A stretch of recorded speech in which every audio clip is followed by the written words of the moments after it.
Hi, everybody. Today we're going to talk about fabrics and rocks.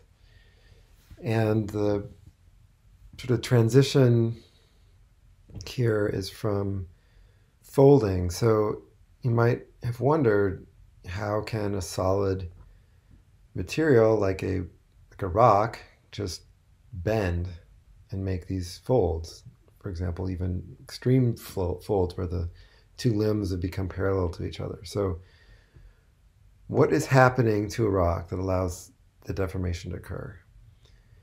And um, so there's sort of two versions of this, two ways to think about this. We can ask that question: how does this happen to the rocks?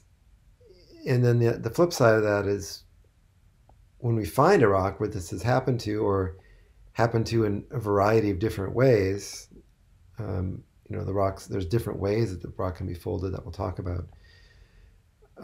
How can we use this evidence that we find in the rocks to tell us about like what's going on deep underground in the earth? Like, how hot was it? How deep are these rocks coming from? That kind of thing. So fabric is the term that's used to describe sort of the sort of we say penetrative aspect. So like a feature that tends to have a linear or planar aspect, and it's kind of found throughout the volume of the rock. So spatial and geometrical configuration of components. It's kind of vague, but if there's some, it's like if there's some kind of pattern that we can see in the rock that has to do with its geometry. So we call these patterns, if they have a planar aspect, we call them foliations, and if they have a linear aspect, we call them lineations. So we've talked about planes and lines, maybe even mentioned foliations and lineations before. But we'll talk about them in greater detail in this lecture. So many metamorphic rocks have both of these together. So when we looked,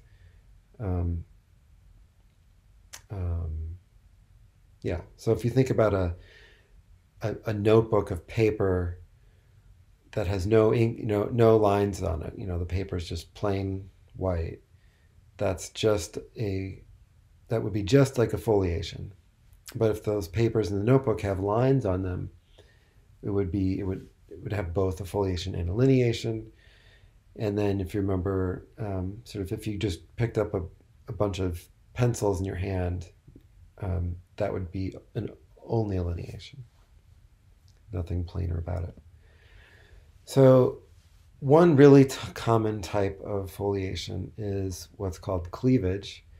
And it's called cleavage because the rocks are weak along these planes, and they'll break or cleave if you hit them with a hammer, or sometimes they'll just crumble that way. So in this image, you can see a horizontal layering that I'll point out here. So you can see that there's bands of brown or darker color, and there's bands of lighter colors. So that's probably sedimentary layers. So maybe the old rocks are a little bit older down here. There's some brown layer deposited, then some light layer, and some little bit of brown stuff. We can also see that there's a basically horizontal feature here as well. There's sort of lines running along horizontally, and that's what we call the cleavage. So the definition here: cleavage is closely spaced, aligned, planar surfaces associated with folds. These impart a splitting property to the rock that often cuts bedding. So that's interesting that we tend to find this in places that are folded.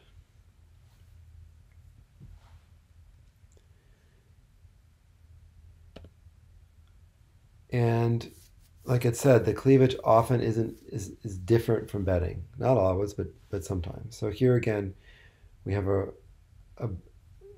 compositional layering.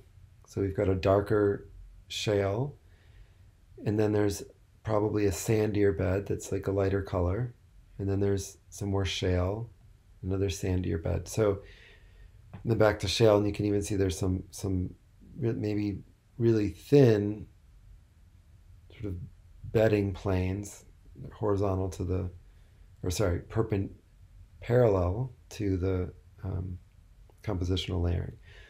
So bedding, so the original layering of the beds is at an angle here, and it's been rotated. These beds that were originally would have been deposited horizontally, and then they've been rotated. We can also see though that there's some layering running sort of lower left to upper right at a shallower angle. So that would be what we call the cleavage. You can see that it's over here. You can see that the rock is actually breaking along these planes. Just naturally, it's falling off of the, when it's been eroded, it's sort of coming off in sheets that are not the bedding.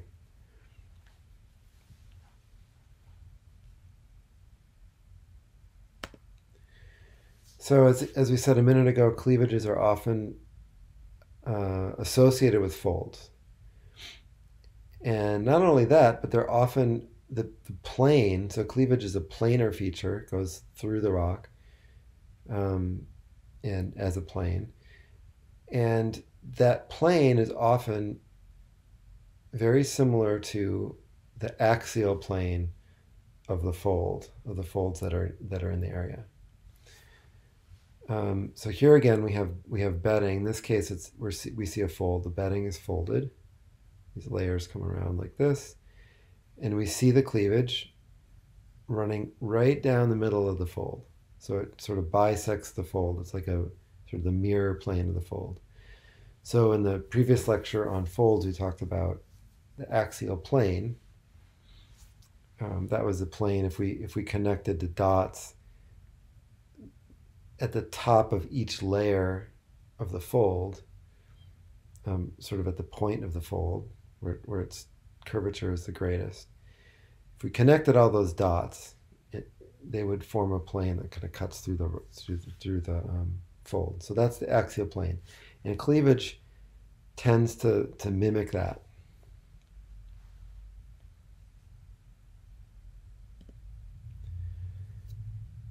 Here's another fold. It's a little bit harder to see, but you can see bedding coming in here, and then folding around. So this fold is a very sharp hinge, and you can see again there's this layering. In this case, this layering over here is not where we would have drawn the axial plane, which would kind of go along where I'm indicating now. So if this is something we call fanning of cleavage. Oftentimes it'll change orientation. So it's like this over here, and over here it's often like that, kind of parallel to the handle of the hammer, and in the middle of the fold it's along the axial plane. But on average it approximates the axial surface. And we say axial surface because sometimes the axial surface is a plane, and sometimes it can be a folded plane, or a surface that's not planar. Okay, so here's a map of a folded area. So the dark layer is one bed, so maybe that's a shaly bed, and then there's another bed here that's kind of got faded lines on it. Okay, so we're looking at a map, and geologists has gone out here and made strike and dip measurements, which are shown as the strike and dip symbol that you're familiar with now. The dips are given as numbers. This map is worth studying. This is the kind of thing you want to be able to read. Here's the symbol we have for a type of fold. Here's another type of fold. See if you remember which type of fold is this, which type of fold is that. So recall that the arrows indicate the direction of dip on the side. So this is a fold, this is an antiform. You can see that, sure enough, the rocks are dipping off to the northwest on this side. And over here, they're dipping to the east or southeast. So the hinge or the axial surface of this fold runs along from southwest to northeast, and we put a little arrow on there if the fold is plunging in the direction of plunge. So that's kind of like exercise 6 of the block diagram lab that had a fold plunging. So we're looking at a very similar kind of thing here. And just like exercise 6, you can see right on the axial, right on down the middle of the fold, the beds are dipping the same as the fold is plunging. Okay, and the similar thing here for the sin form. The beds are dipping in towards it. We also have on this diagram another symbol. This is a symbol that's been chosen to indicate the strike and dip of cleavage. So the strike of cleavage is northeast, southwest, just like, kind of similar to the strike of the bedding. But the cleavage is also a plane, and we can also take a strike and dip of that. So notice that even though the beds are dipping one way and the other, and then back again, that the cleavage is pretty much constant, dipping to the southeast here at 81, 74, 78, 75, 76, 78. So the cleavage orientation is not changing throughout this whole map area, even though the rocks are being folded significantly.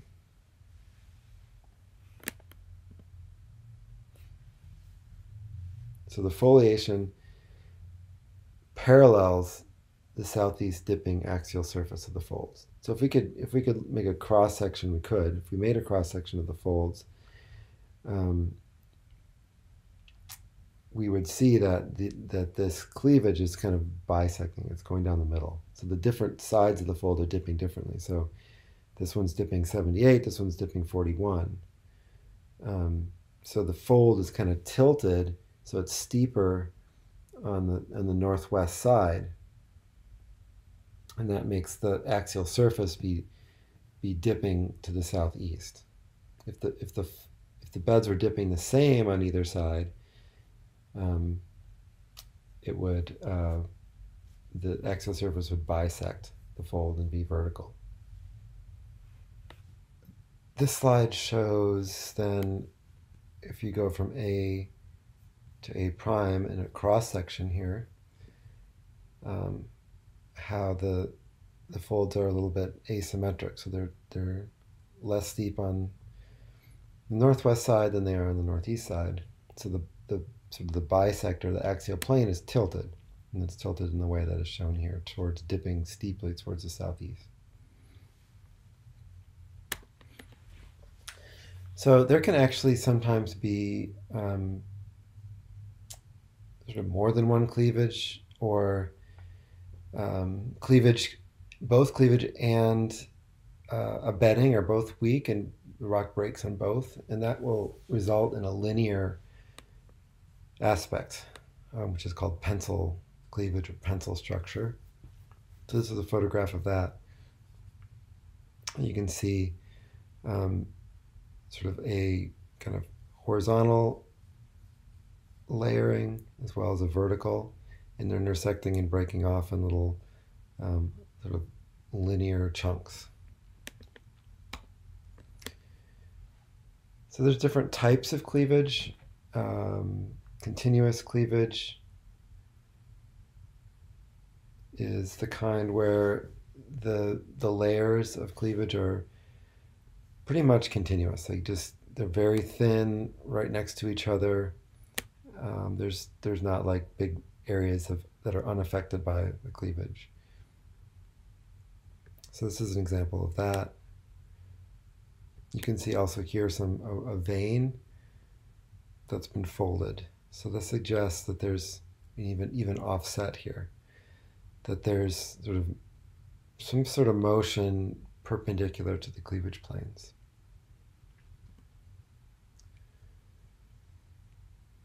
So the types of, there's more than one type of continuous cleavage, and this has to do with, this is a function of the grain size. So slatey cleavage is in fine grain rocks and slates. So phylitic cleavage is the kind that occurs in phyllite rocks. These are medium grain size. These are shiny rocks where you still can't make out the individual minerals. And then if the rocks have been at very high temperatures, metamorphic temperatures, they develop a schistosity, which is a kind of cleavage. So these will be in coarse-grained rocks where you can see the individual grains. So it's worth stating that cleavage is something that occurs in metamorphic rocks. It can happen in sedimentary rocks as well, but it's a sort of a metamorphism of the rock. So slate, the layering of a slate is this thing that we're calling cleavage. If you look at it with a microscope, slate is made out of very, very tiny little grains. And you can see in here that there's this little dark layering. That's the cleavage. So it's actually composed of different minerals. Like there's more micas typically in clays in these layers. And then the quartz grains, the feldspar grains tend to be lighter colored. So here's a typical phyllite. It has this shiny appearance, but you can't really see individual grains for the most part. In the microscope, we see, I should say, so this is a cross-polarized image. So the quartz and feldspar will show up as sort of this stuff, this like lighter and darker, bigger blobs, and then these layers are going to be micas, clays, and sort of iron and magnesium-rich minerals. So this is the same, original material as we saw in the slate. All these rocks. This is that sort of what happens to a mud rock when you heat it out with metamorphism. It starts out as a slate, turns into a phyllite, then it turns into a schist. So what's going on at the microscopic level is very much related to this thing called cleavage. So we're forming. What's happening is that the elemental particles of the rock are separating out. So new minerals are forming, and at the same time, they're sort of attract layers that have more iron and magnesium. These dark layers tend to attract more of those molecules, and the quartz and feldspar separate out. And this gives you sort of a more defined layering than in the slate, or at least spaced over a larger distance. And I guess, you can see a little bit of folding in these layers as well. So that would indicate, the main sort of deformation of this rock would be like a flattening perpendicular to the layering. So the cleavage forms perpendicular. The cleavage planes are perpendicular to the sort of flattening direction. And then this one would have been folded a little bit in another direction as well. Here we have a schist, and we'll look at this more closely when we go out on for the lab. So this is very typical rock to like the Manhattan schist. So you can really see If you look at it closely, you can see individual mineral grains. And notice that the scale has changed here. So all this gray and white and black is mostly quartz, and then there's these colorful bands that are the micas. So the job is pretty well done here of separating out, just silica, and then everything else goes in these layers, and you get this very strong layering we call schistosity. Okay, so the next topic here is transposition. So here you can see a very strong, relatively vertical cleavage. And you can also see that there's pods of lighter colored stuff. So this is probably very quartz-rich material. And yeah, so the transposition is a process, and it's indicated by cleavage or foliation that is parallel to the compositional layering, what we call lithological layering. And you also find sort of lens-shaped layers. So unlike a normal sedimentary rock where you have pretty continuous layers of different composition, a lot of times in metamorphic rocks we find this sort of layering we were just looking at under the microscope, but then also sort of big blobs, basically, of different compositions, often quartz-rich things. Okay, so we don't want to mistake this for bedding. So this is not like the rocks here are not older and getting progressively younger. This is not a layering, a sedimentary layering. This would be a rock that's been highly deformed, folded potentially multiple times. And we'll show in a moment how this can happen. So here's some dark and light bedding layers that have begun to be folded. And in panel B, we see like the folding that's continuing. And you remember when we were talking about folds, we talked the last bit on fold, we talked about parallel folds. And parallel folds were the kind where, among other things, the hinges are thick. Oops. Hinges are thick, okay? So you see that here. These hinges are getting thick. The limbs are fairly thin. And then as we continue to squeeze this rock in a relatively horizontal direction, it's not uncommon that the hinges become so thinned that they actually disappear. And you get eventually these sort of pod-shaped layers.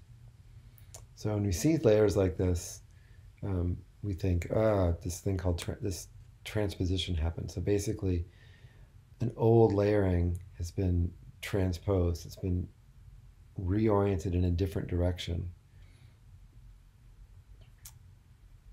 with a new kind of cleavage. So this shows like originally the layering kind of being parallel to bedding, but then as this extreme deformation happens, you get a foliation, and eventually earlier on the foliation tends to be at an angle, like the earlier slides we looked at, and it's at an angle to the sedimentary layers.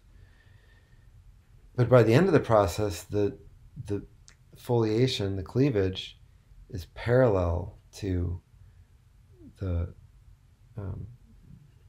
compositional layering.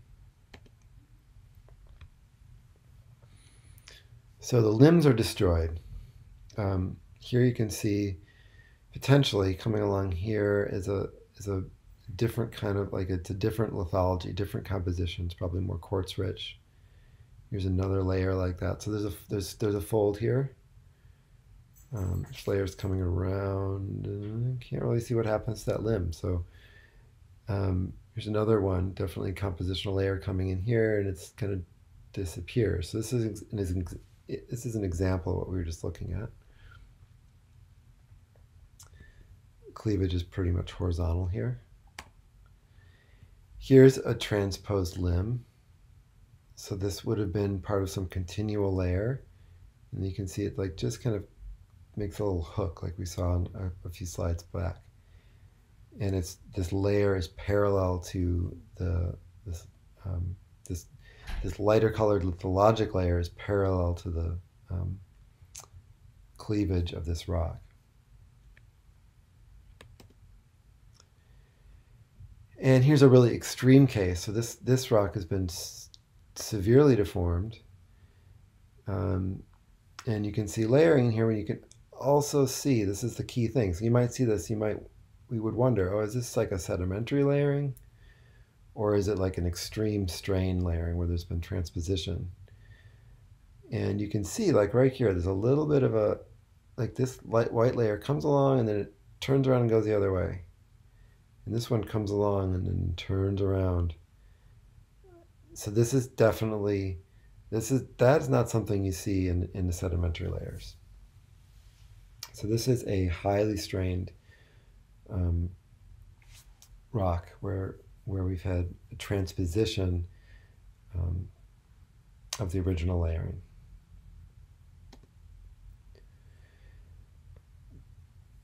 This is an example of what we call crenulation cleavage. So here you've got an older cleavage. So this rock would have had an original bedding that experienced something kind of like in this last slide where it was transposed and formed a new layering. And then there was a second deformation that folded that layering. So here you can see the old layering, but then you can see it's kind of making these folds coming along like this. Then you can also see that there's a whole new layering that's like basically perpendicular to that earlier layering. So this would be evidence of sort of potentially two different events, two different geologic events that involved a lot of strain.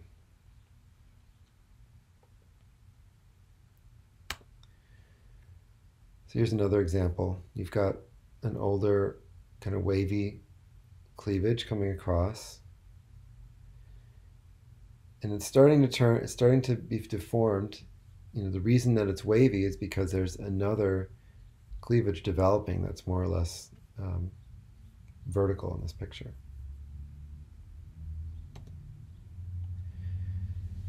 Okay, so it's interesting that the cleavages are associated with folds. So the places where we find cleavages, we find folds, and vice versa. So this suggests that there's some kind, there's a relationship, and we talked earlier about how, like, in order to form the layering of cleavage, there's actually movement of like the molecules in the rock to sort of migrate into different layers, and that kind of migration of material actually is what allows the rocks to deform. So it allows a rock to be smushed, to be folded, flattened. And what we find is that the cleavage planes form perpendicular to the maximum stress direction. So if you think about, like, the pancake kind of strain where you start with a sphere and it's smushed into a pancake, that the direction we're pushing down perpendicular to the plane of the pancake, that pancake plane, that's going to be the foliation plane. So how does cleavage form? There's sort of more than one thing going on. There can be actual, physical rotation of minerals or parts of the rock. This is relatively minor contribution. There can be sort of recrystallization, or if you have a mineral, more mineral can grow on the edges of it, and that can sort of make it into a more elongate mineral. But the main thing, the thing that dominates, is something called pressure solution. So pressure solution dissolves the rock away. So we have some rectangles here that we originally start out with that are at fairly random orientations. And then we're going to develop a cleavage here that's vertical. We're going to do that by dissolving away all the white stuff and leaving the black. So if we do that, you can see that all these grains are now going to have a vertical orientation. So this is the direction of shortening, or likely also to be, sigma 1, what we were talking about a minute ago. So we squeeze on this, it dissolves away stuff in order to do the shortening, to get the job done. And that stuff gets carried away in a fluid oftentimes. And we know that this happens. It seems kind of magical, but you can find in conglomerates sort of cavities where, so here's one grain, and you can see it eats into the next grain. Here's another. I guess it's the same example, but the polarizers have been put in the microscope, and you can see that there's like dark stuff that accumulates along that boundary. So this is one of the hallmarks of pressure solution. Some of the particles in the rock are dissolved more easily than others. So the dark stuff tends to be stuff that doesn't dissolve and it gets left behind. And there's actually positive feedback where that dark stuff makes it easier for the rock in this area to eat away and dissolve more. So you get these bands of dark material. Here's an example of foliation developing. So you have an old foliation. It gets that kind of wavy shape. You can start to see some vertical, second cleavage forming. Even stronger, and eventually you get like 2 intersecting cleavages. And again, this is that kind of, we said, similar or passive fold. This kind of thing happens in forms passive folds. So the layering isn't determining, the original layering isn't really determining what happens here. It just kind of is along for the ride. This is another example of that sort of dark material that forms. So often, if you look at marble or limestone, you'll see these jagged, dark layers. These are called stylolites, and these are formed of that sort of the material that doesn't dissolve very well due to when pressure solution is occurring. And there's another nice example up here. And oftentimes, like a fossil like this, like light stuff, just kind of ends at a site of pressure solution. So so we know that there's like a lot of materials disappeared along here because we'll find like just parts of old fossils. Here's an example. So we might find this, or a layer that's just kind of been maybe truncated, and we can understand this by, if we remove all this stuff from the middle and just, push it together, then we're going to end up with these kind of things. So pressure solution is the main, what we call main deformation mechanism that occurs in low grade, like low temperature metamorphic rocks.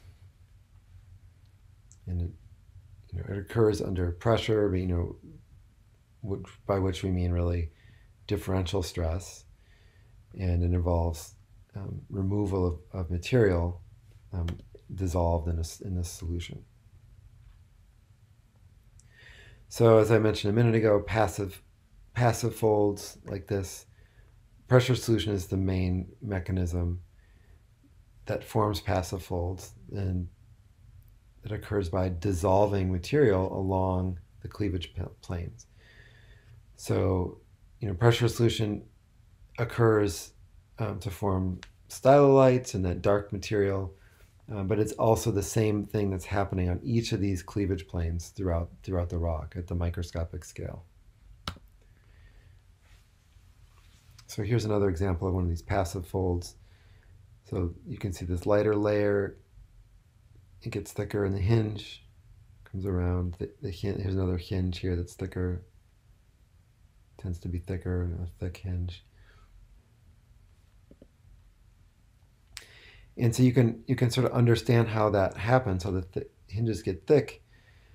So here's an example. We're going to dissolve away all the light layers, and if you took a piece of paper with a curve on it and you just cut away all the white stuff and you pushed all the dark stuff together, you get a tighter fold. And that's what's happening. That's the process of pressure solution. So all this light stuff disappears. You can see that the hinge gets thicker than the limbs, and you as you would continue to do this, you could even dissolve away a limb entirely, like what we saw for transposition. So cleavage tends to make sort of pancake shape strain or flattening. You can see here, just incidentally, some folds in the light-colored veins that are cutting across this horizontal cleavage. So just a reminder, this kind of strain, where the major and second stretches 1 and 2 are similar to each other and much bigger than the one that's perpendicular to that dark plane. So again, we're starting here with a white cube, and this sort of strain we call this pancake or flattening strain. So cleavage is generally associated with that. So we have a little sort of quiz here related to what we've been talking about. What is the closely spaced fabric? So that's this. What is this horizontal stuff? This horizontal layering. So we call axioplanar cleavage. So it's a cleavage, and it's going down the axial planes of these folds. And then are these active or passive folds? So that you might want to go back look at your notes to the end of it's right at the end of when we were talking about folding. But yeah, passive folds are the kind with the sort of thicker hinges. What is the direction of S1, the maximum stretch? So you can think back to the previous slide. The pancake here is going to be, at least part of it's going to be horizontal. So we would expect S1 to be sort of in this, what looks to be a horizontal plane. We'd really want to see this in 3D. But assuming that plane of the cleavage is horizontal, then that would be S1, the S1 and S2 plane, and then sigma 1, the maximum principal stress, would be perpendicular to that, be vertical. So we'll just end here with sort of the main topics that we talked about, the main names of things that are important to remember. So just the idea of cleavage in the first place, the fact that it tends to be parallel to the axial surfaces of folds. Continuous, a lot of cleavage is continuous, where it's just, it's throughout the whole rock. It's not like spaced into little pieces here and there. We do have that kind of cleavage as well, but we didn't really talk about it. Just linking cleavage with our understanding of metamorphic rocks, that mudstones start as slates, and they go to phyllites, to schists. So it's really cleavage that is a huge part of that process. Crenulation cleavage being when you see more than one cleavage crossing, and an older one being crossed by a newer one. Pressure solution, the process that sort of allows cleavage to form. Stylites being those dark layers of stuff that didn't dissolve very well. And then making the link to passive folds, the kind of folds that tend to form more in high temperature metamorphic rocks. Transposition being the process where we can end up with pods of layers of the rock pods, sort of lens-shaped bits of what used to be more continuous layers. And yeah, volume loss, like this whole process of crenulation, forming pressure solution actually involves losing material dissolved away. All right, and we'll leave it there.